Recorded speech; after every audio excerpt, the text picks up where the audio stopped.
ఏదైతే 19-24 మధ్యకాలంలో జగన్మోహన్ రెడ్డి గారు వచ్చిన తర్వాత దావోస్కి వెళ్ళినప్పుడు దావోస్లో అందరితో కంపెనీలతో మాట్లాడిన తర్వాత 1,26,000 కోట్ల ఒప్పందాలు జరిగి అవన్నీ కూడా 19-24 మధ్యలో గ్రౌండ్ అయినాయి. మళ్ళీ మధ్యలో కోవిడ్ వచ్చి 2 సంవత్సరాలు ఇంటర్నేషనల్ వ్యాప్తంగా రవాణా వ్యవస్థ మొత్తం స్తంభించిపోయి ఎవరు ఎక్కడికి పోయే పరిస్థితి లేని పరిస్థితుల్లో కూడా ఇండస్ట్రీస్ని కాపాడుకుంటూ మళ్ళీ వైజాగ్లో గ్లోబల్ సమ్మిట్ పెట్టి దాదాపు దిగ్గజ కంపెనీలు భారతదేశంలో ఎవరెవరు ఉన్నారో వాళ్ళ మొత్తాన్ని కూడా వైజాగ్ తీసుకొస్తే 386 కంపెనీలతో ఎంఓఎల్ చేసుకొని 13,11,000 కోట్ల రూపాయలతో ఎంఓఎల్ అయ్యి ఆ ఇండస్ట్రీస్ మొత్తాన్ని రాష్ట్రానికి తీసుకొస్తే ఆ ఇండస్ట్రీస్ రావడానికి కూడా ఆ రోజు కారణం ఏంటంటే జగన్మోహన్ రెడ్డి గారు అధికారంలో రాగానే మన రాష్ట్రంలో ఉన్న పోర్టులు మొత్తం 4 పోర్టులే ఉన్నాయని చెప్పి మళ్ళీ ఇమ్మీడియట్గా 75 ఏళ్ళలో 4 పోర్టులు వస్తే ఈ 5 ఏళ్లలోనే 4 పోర్టులు 10 ఫిషింగ్ హార్బర్లు 5 జెట్టీకి తీసుకొచ్చి ఈ పోర్టులన్నీ లింక్ రోడ్లు కలపాలనే ఉద్దేశంతో 5 రాష్ట్రాలకు అనుసంధానం చేస్తూ 39,000 కోట్ల రూపాయలతో నేషనల్ హైవేలు కూడా కేంద్ర ప్రభుత్వం తీసుకొచ్చి రహదారులు మొత్తం కంప్లీట్ చేయడం జరిగింది గత 5 సంవత్సరాల్లో.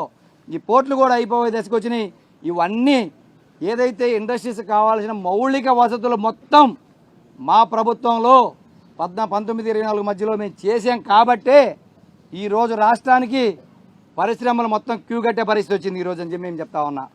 ఏదైతే మీరు మాట్లాడుతూ ఉన్నారో మేము ఇవన్నీ తీసుకొచ్చినందువల్ల దాదాపు రాష్ట్ర జీడిపి 9,000 కోట్లు పెరిగే అవకాశం ఉంది. ఈ పోర్ట్లు ఫిషింగ్ హార్బర్లు జెట్టీస్ వచ్చినందువల్ల 555 విలేజ్లు దాదాపు 6.3 లక్షల మంది ఫిషర్మెన్ కమ్యూనిటీకి మేలు జరిగి ఇప్పుడు మన రాష్ట్రంలో 22,000 కోట్ల రూపాయలు ఎక్స్పోర్ట్ జరుగుతున్నాయి మన మత్స్య సంపద. దాన్ని 50,000 కోట్లకు తీసుకెళ్లాలనే ఉద్దేశంతో ఈ రాష్ట్రానికి అండగా నిలబడాలని చెప్పి జగన్మోహన్ రెడ్డి గారు తీసుకొస్తే ఛత్తీస్గఢ్, కర్ణాటక, తెలంగాణ, కర్ణాటకలో కొంత ప్రాంతం, ఆంధ్ర మొత్తం 5 రాష్ట్రాలు కూడా ఈరోజు ఇక్కడి నుంచి ఎక్స్పోర్ట్స్ ఇంపోర్ట్ చేసుకునే పరిస్థితి తీసుకొచ్చింది జగన్మోహన్ రెడ్డి గారు అని చెప్పి మేము చెప్తా ఉన్నాం. ఈరోజు ఎలక్ట్రిసిటీ విషయానికి వస్తే పరిశ్రమలు రావాలంటే ముందు కరెంటు కావాలి. వాళ్ళకి ఎన్టీపీసీ, గ్రీన్కో వాళ్ళతో ఒప్పందాలు చేసుకొని 1,10,000 కోట్ల రూపాయల ప్రాజెక్టులు తీసుకొచ్చి దాదాపు 7,400 మెగావాట్లు ఏదైతే విండ్ కానీ సోలార్ కానీ పంప్డ్ గ్యాస్ స్టోరేజ్ కానీ మొత్తం పెట్టి 1,10,000 కోట్ల రూపాయల ప్రాజెక్టులు 7,400 మెగావాట్లతో పవర్ తీసుకొస్తే ఈరోజు కంపెనీలు క్యూ కడతా ఉన్నాయి. ఆంధ్రప్రదేశ్కి ఇక్కడ సర్ప్లస్ పవర్ వస్తుందని చెప్పి వాళ్ళు ఆలోచన చేసుకొని మనకు వస్తా ఉన్నాయి ఈ రాష్ట్రానికి చెప్తా ఉన్నా. స్టేట్లో ఇక్కడ పుట్టా మహేష్ యాదవ్ గారు ఏలూరు ఎంపీ ఉన్నాడు. నిన్న పార్లమెంట్లో అడిగిన క్వశ్చన్కి నిర్మలా సీతారామన్ గారు ఇచ్చిన ఆన్సర్ ఏంటి తెలుసా? గత 5 సంవత్సరాల్లో 15,635 కంపెనీలు ఆంధ్రప్రదేశ్లో రిజిస్టర్ అయినాయి అని చెప్పి నిర్మలా సీతారామనే పార్లమెంట్లో స్టేట్మెంట్ ఇచ్చింది కూడా మనం చూసాం. మీ ప్రభుత్వం ఉన్నప్పుడు ఎంఎస్ఎంఈ కంపెనీలు 1,93,530 కంపెనీలు ఈ రాష్ట్రంలో ఉంటే 19 వరకు 19-24 మధ్యలో 5,06,000 కంపెనీలు రిజిస్టర్ అయినాయి అని చెప్పి కూడా పార్లమెంట్లో నిర్మలా సీతారామన్ గారే స్వయంగా ప్రకటించింది కూడా మనందరం కూడా చూసాం. ఇదే విధంగా రామాయపట్నం పోర్టు మేము తీసుకొచ్చాం కాబట్టి మీకు ఏదైతే 69,000 కోట్ల రూపాయలతో ఇండోసోల్ వచ్చినా, 96,000 కోట్ల రూపాయలతో బీపీసీఎల్ వచ్చినా, పక్కనే జేఎస్డబ్ల్యూ వాళ్ళు వచ్చిన కంపెనీకి అవన్నీ కూడా మేము పోర్టు తీసుకొచ్చి రహదారులు వేసాం కాబట్టి ఆ 3 కంపెనీలు రాష్ట్రానికి వచ్చినాయి. అవి మీ కాదు, మీ ఖాతాలో వేసుకోవడానికి ఒప్పుకోమని చెప్పి చెప్తా ఉన్నాను ఈ సందర్భంగా. ఇంకొకటి నాకు గమనించాల్సింది ఉంది. మీరు 69,000 కోట్ల ప్రాజెక్ట్ రిపోర్ట్ ఇస్తే 6,000 ఎకరాల భూమి ఇచ్చి 41,254 కోట్లు మీరు ఇన్సెంటివ్ ఇస్తున్నారంటే దాంట్లో కూడా మీరేమిస్తున్నారు? క్యాపిటల్ సబ్సిడీ ఇస్తున్నారు. క్యాపిటల్ సబ్సిడీ అంటే ఒక ఉద్యోగానికి 3,05,00,000 రూపాయలు కంపెనీలకు ఇస్తామండి. వాళ్ళని బతినాడు తీసుకొస్తున్నారంటే ఒక ఉద్యోగానికి 3,05,00,000 మీరు రియంబర్స్ ఇస్తారా? మీ దగ్గర డబ్బులు ఎక్కడ ఉన్నాయని అడుగుతా ఉన్నాను నేను ఈరోజు. అదేవిధంగా బీపీసీఎల్కి 96,000 కోట్ల రూపాయలు ప్రాజెక్ట్ రిపోర్ట్ అయితే వాళ్ళకి ఇస్తానంత 6,000 ఎకరాలు అయితే మీరేం చెప్తున్నారు? 72,000 కోట్ల సబ్సిడీ అంట. అది క్యాపిటల్ ఇన్వెస్ట్మెంట్ సబ్సిడీ, రాయితీలు కాదు. క్యాపిటల్ ఇన్వెస్ట్మెంట్ సబ్సిడీ 72,000 కోట్ల ఒక కంపెనీకి 6,000 ఎకరాలు మన రైతుల భూములు ఇచ్చి. ఇదే కాకుండా నెల్లూరులో ఇప్పుడే అడుగుతాను నేను, నెల్లూరులో నాల్కో బిదాని కంపెనీ 5,500 కోట్లతో కంపెనీ వస్తే ఏదైతే యూనిట్ అల్యూమినియం యూనిట్ వస్తే 66,000 టన్నుల కెపాసిటీతో ఆ యూనిట్ అక్కడ పెట్టాలని చెప్పి మా ప్రభుత్వంలో జీవో ఇచ్చి ల్యాండ్ అలాట్ చేసి అన్ని అనుమతులు ఇస్తే 110 ఎకరాలు మాత్రమే మేము ఇచ్చింది ఆ కంపెనీకి. 5,500 కోట్ల కంపెనీకి మేము ఇచ్చింది 110 ఎకరాలు అయితే కంపెనీ పెడితే ఈరోజు దాన్ని తరివేశారు మీరు. మీకు వల్ల నెల రోజుల క్రితం ఆ కంపెనీ నెల్లూరు జిల్లా నుంచి బయటకు వెళ్ళిపోయింది. దానికి సమాధానం చెప్పడానికి మీ దగ్గర ఆన్సర్ లేదు. మన్నవరంలోకి వచ్చి చిత్తూరు జిల్లా మన్నవరంలో ఎన్టీపీసీ BHEL ఎవరైతే అప్పట్లో ప్రధానమంత్రి ఉన్నారో మన్మోహన్ సింగ్ గారు శంకుస్థాపన చేసిన ప్రాజెక్టులు మీ వల్ల రాష్ట్రం దాటి బయటకు వెళ్ళిపోయినాయి అని చెప్పి ఈ సందర్భంగా నేను చెప్తా ఉన్నా. అవి మీకు కనపడవు. జిందాల్ స్టీల్స్ 3 లక్షల కోట్ల ఇన్వెస్ట్మెంట్తో జిందాల్ స్టీల్ రాష్ట్రానికి వస్తే దాన్ని కూడా మీరు తరివేసిన పరిస్థితి. ఈరోజు మేము మిమ్మల్ని అడుగుతామని చెప్పి మీరు తప్పించుకొని పారిపోతున్న పరిస్థితి.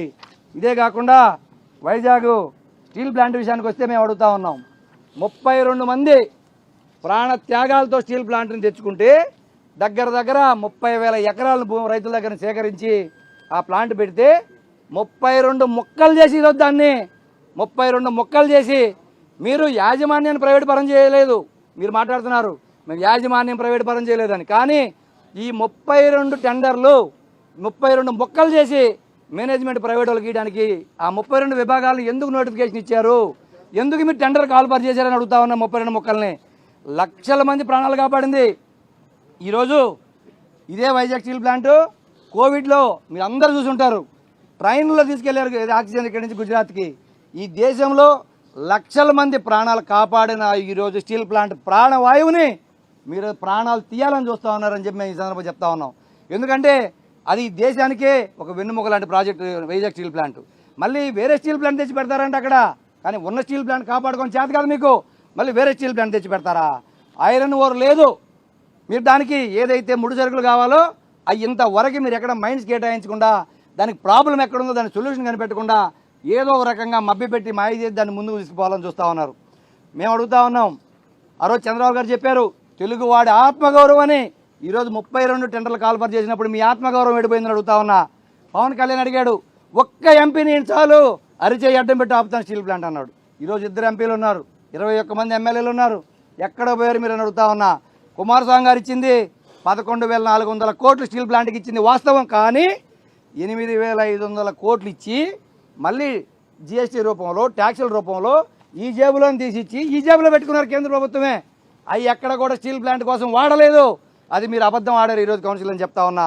మళ్ళీ 3,000 కోట్లు ఇంకా పెండింగ్ ఉంది. మీరు ఇస్తామన్న డబ్బుల్లో పెండింగ్ ఉంది. మీరు కేవలం 500 కోట్లు మాత్రమే ఎంప్లాయీస్ VRS కోసం డబ్బులు ఇచ్చారు తప్ప ప్లాంట్ని కాపాడడానికి మీరు ₹1 కూడా ఇవ్వలేదని చెప్పి నేను చెప్తా ఉన్నా. లోన్ GST క్లియర్ చేయడానికి డబ్బులు ఇచ్చి మళ్ళీ కేంద్ర ప్రభుత్వానికి వెనక్కి తీసుకొని మేమేదో కాపాడేసాం, మేమేదో ఉద్ధరించేసాం స్టీల్ ప్లాంట్ అని చెప్పి మాట్లాడుతూ ఉన్నారు. మేము గవర్నమెంట్ సలహా ఇస్తూ ఉన్నాం. మీరు నిజంగా చిత్తశుద్ధి ఉంటే ఈ రాష్ట్రంలో ఎక్కడ ఐరన్ ఓర్ పడ్డా మా నియోజకవర్గంలో కూడా ఇప్పుడు మాలకొండ ప్రాంతంలో ఐరన్ ఓర్ పడింది. నీకు చిత్తశుద్ధి ఉంటే గవర్నమెంట్ అడుగుతా ఉన్నా ఇదే ఐరన్ ఓర్ ప్రైవేట్ కంపెనీలకు అమ్ముకోకుండా వైజాగ్ స్టీల్ ప్లాంట్కి ఐరన్ ఓర్ కేటాయించండి. దానికి సపోర్ట్ దొరుకుద్ది. ఇంకా కావాలా బొగ్గు గనులు ఎక్కడ ఉంటాయి కూడా కేటాయించండి. వాళ్ళకి కావాల్సిన ఈ ముడి సరుకులు ఏదైతే వైజాగ్ స్టీల్ ప్లాంట్ కావాలో అవన్నీ మీరు చిత్తశుద్ధితో కేటాయించి ఆ తర్వాత మీరు వైజాగ్ స్టీల్ ప్లాంట్ గురించి మాట్లాడండి. బీజేపీకి లక్షల కోట్ల బడ్జెట్ ఉంటుంది, కానీ ఇన్ని ప్రైవేట్ కంపెనీలు తీసుకొస్తా ఉన్నారు. ఉన్న ప్రభుత్వ కంపెనీ ఒక్కటి కాపాడలేరు అని చెప్పి నేను బీజేపీ వాళ్ళని అడుగుతా ఉన్నా. ఇదే కాకుండా ఈరోజు మీరు మనం గమనిస్తే కడపలో అల్ట్రాటెక్ కంపెనీని ఎవరు తరిమేస్తున్నారు? ఎవరు కంపెనీ తాళాలు వేశారు? కడపలో ఏ ఎమ్మెల్యే తాళం వేశారు? కూటమి ఎమ్మెల్యే. గుర్తుందా? ఆదినారాయణ రెడ్డి గారు. అనంతపూర్లో L&T కంపెనీకి ఎవరు తాళాలు వేశారు? బూడిద కోసం గొడవ, బొగ్గు కోసం గొడవ, మట్టి తోలేదానికి గొడవ. ఎవరు? ఆదినారాయణ రెడ్డి గారు. ఈ జేసీ గారికే, మాకు కాదు. వాళ్ళిద్దరు గొడవ పెట్టుకుని అనంతపూర్లో L&T ప్లాంట్ని బంద్ పెట్టే పరిస్థితి వచ్చింది. ఎర్రమట్టి దిబ్బల కోసం బీసీ అండ్ జేసీ గొడవ ఆ జిల్లాలోకి వచ్చేటప్పటికి. కృష్ణపట్నం పోర్టులోకి వస్తే పోయి ఏకంగా పోర్టు ఎంప్లాయీస్నే కొట్టాడు కూటమి పార్టీ ఎమ్మెల్యే. అది ఎవరు అందరం కూడా మీడియాలో చూసాం. మన సోమిరెడ్డి గారు. పల్నాడులో సిమెంట్ ఇండస్ట్రీ ఎవరు ఇబ్బంది పెడుతున్నారు? ఎవరు ఇన్నింట్లు పెడుతున్నారు? ఆయన ఎరపతినే శ్రీను అక్కడ లోకల్ కూటమి ఎమ్మెల్యే. రామాయపట్నం పోర్టులో మా కందుకూరు ఎమ్మెల్యే ఆంధ్రజ్యోతి పత్రికలో పతాక శీర్షికల్లో ఐటెం వచ్చింది. రామాయపట్నం పోర్టు కాంట్రాక్టర్లు బెదిరించి డబ్బులు డిమాండ్ చేశాడని చెప్పి మీ ఆంధ్రజ్యోతి పేపర్లో రాసింది వాస్తవమా కాదని అడుగుతా ఉన్నా నేను. శ్రీకాకుళంలోకి వచ్చినప్పటికీ యూబీబీ ఎవరేజెస్ వాళ్ళని ఈశ్వరరావు అనే ఎమ్మెల్యే బెదిరించాడా లేదని చెప్పి మీ మీడియాలో వచ్చిందా లేదని అడుగుతా ఉన్నా. ఈ రకంగా మొత్తం వైజాగ్ ప్లాంట్కి వచ్చి ఇవన్నీ ప్రతి ఇండస్ట్రీని బెదిరించుకోవడం దోపిడీకి మీ కూటమి ఎమ్మెల్యేలు దారితీస్తుంది. మీకు కనిపించదు, మీ కళ్ళకు గంతలు కట్టుకొని ఉన్నారు. ఇంకోటి వైజాగ్ స్టీల్ ప్లాంట్ విషయంకి వచ్చేటప్పటికి ఏదైతే వైజాగ్ ల్యాండ్స్ విషయంకి వచ్చేటప్పటికి ఏదైతే 13 ఎకరాల 74 సెంట్లు లులు కంపెనీకి వైజాగ్లో ఇచ్చారు 99 ఏళ్ల లీజ్కి. అది మళ్ళీ 4 ఎకరాల 15 సెంట్లు వచ్చేసి ఇక్కడ విజయవాడలో కూడా లులు కంపెనీకే ఆర్టీసీ బస్టాండ్ ల్యాండ్ ఇచ్చే పరిస్థితి వచ్చింది. Mega food park central food processing unit ఉంటే అది ఇచ్చే పరిస్థితి వచ్చింది. వైజాగ్లో 20 ఎకరాలు ఉరసాకి ఇచ్చారు. ఏ ఉద్దేశంతో మీరు ఇవన్నీ భూములు దారాదత్తం చేశారు? మళ్ళీ మేము ఇండస్ట్రీలు తెచ్చాం, ఇండస్ట్రీలు కాపాడామని చెప్పి మీరు ఇవన్నీ చెప్తా ఉన్నారు. ఇది కేవలం భూములు దోచుకోవడానికి, మీరు ఇండస్ట్రియల్ పేరు చెప్పి భూములు దోచుకోవడానికి మీరు చేస్తున్నారు తప్ప, మేము ఇందాక కూడా వాళ్ళు మాట్లాడారు ఏది కియా మోటార్ తీసుకొచ్చారంట, కరెక్టే. 500 ఎకరాలే మీరు ఇచ్చింది ఆ రోజు. 500 ఎకరాలు ఇస్తే 1000 ఉద్యోగాలు వస్తే ఈరోజు 10,000 ఎకరాలు, 20,000 ఎకరాలు, 30,000 ఎకరాలు దారాదత్తం చేసి ఏ ఉద్యోగాలు తీసుకొస్తారు? ఏ కంపెనీలకి మీరు ఇవ్వాలి క్యాపిటల్ రియంబర్స్మెంట్? ఈ 2 కంపెనీలకి బీపీసీఎల్కి ఇండోసోల్కి ఇస్తామని చెప్పి 1000 కోట్లు ఎందుకు ఈరోజు జీవోలు ఇచ్చారని చెప్పి మేము అడుగుతా ఉన్నాం. కాబట్టి మీ తప్పులు మీరు తెలుసుకోండి. మీ హయాంలో జరిగింది 10% అయితే 19-24 మధ్యలో జరిగిన అభివృద్ధి 90%. వాటిని దాట వేయడానికే ఈరోజు మీరు కౌన్సిల్లో గొడవ చేసి మా నోరులోకి వేయాలని చూస్తున్నారని చెప్పి సందర్భంగా తెలియజేస్తా ఉన్నాం.